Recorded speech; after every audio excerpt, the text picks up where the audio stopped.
게임에서 가장 골치 아픈 요소는 무엇일까요? 반복적인 노가다 작업? 너무 과한 현질 유도?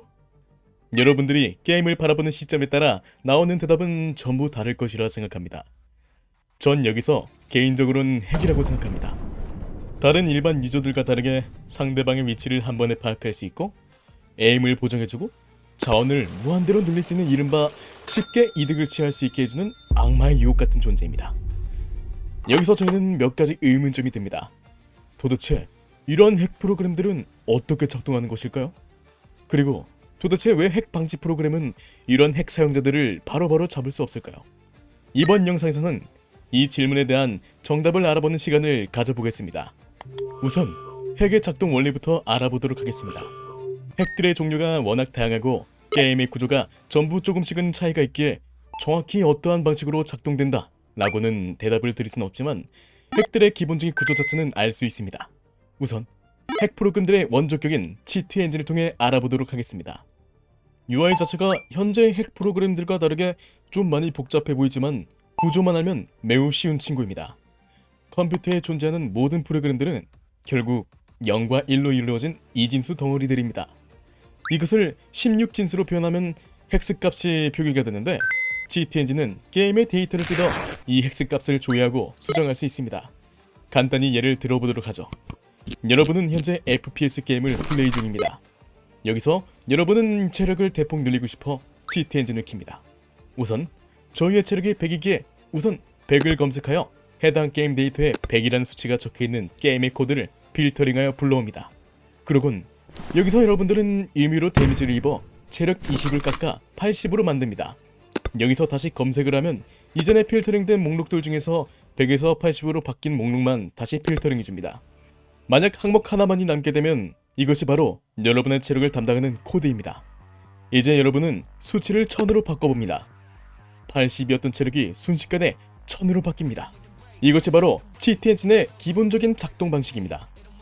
이러한 방식으로 여러분의 좌표를 변경하여 텔레포트를 할 수 있고 자원을 늘려 남용할 수도 있게 됩니다.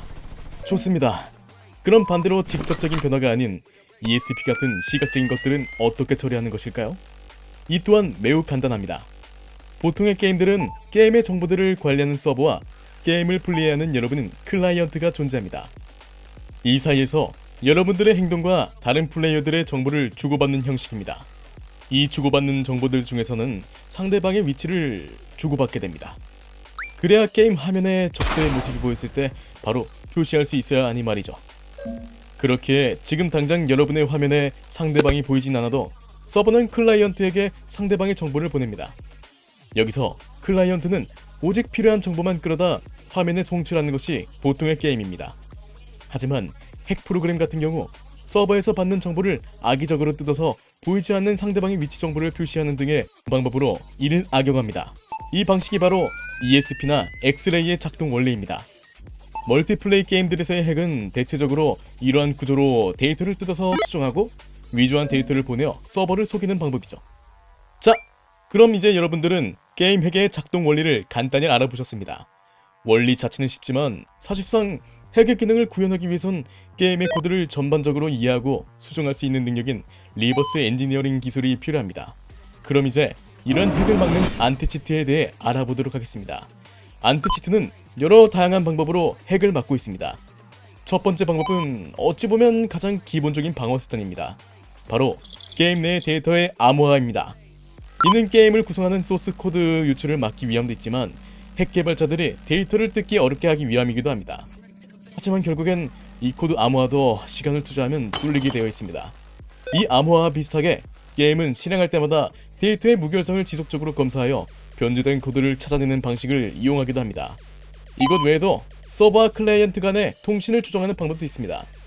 온라인 게임들은 보통 실행될 때 클라이언트는 서버에서 여러분의 재화나 레벨 같은 정보를 다운받습니다.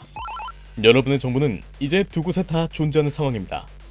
여기서 여러분은 게임을 즐기면서 레벨을 올리고 재화를 소모했다고 가정하겠습니다.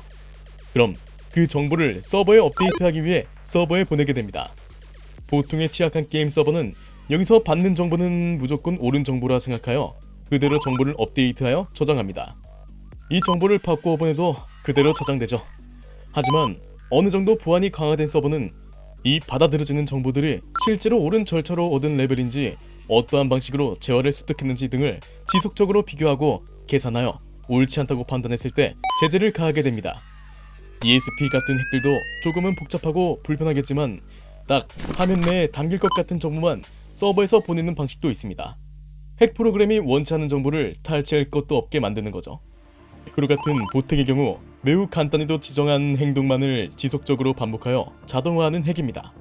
이는 엄청난 복잡한 방식이 아닌 실제 플레이와 똑같이 서버에 어디에서 어디로 어떤 행동을 취했는지 등의 정보를 보내어 서버가 실제 유저가 플레이하는 것으로 인식하게 되는 방식이기에 감지하는 것이 까다로울 수는 있어도 너무 반복적인 행동이 감지되면 캡처같이 퍼즐을 풀게 하여 이를 방지할 수 있습니다. 결국 게임 핵 개발진들과 안티치트 개발진들은 서로를 견제하여 끊임없는 공방전을 벌이게 됩니다. 핵 개발자들은 게임 데이터를 분석하여 새로운 핵을 만들어내고 안티치트 개발진들은 이를 분석하여 대응책을 마련합니다. 과정이 계속 반복되면서 두 진영 간의 기술 경쟁은 지속될 수밖에 없습니다. 게임 업계와 유저들은 이런 고양된 기술력의 향연을 지켜보며 게임 내 공정성과 재미를 지키기 위한 노력이 계속되어야 할 것입니다. 전 앞으로 이러한 흥미로운 영상들을 지속적으로 제작할 예정입니다. 제 채널에 관심이 있으시다면 구독과 좋아요로 관심을 보여주세요. 영상 마치겠습니다. 시청해주셔서 감사합니다.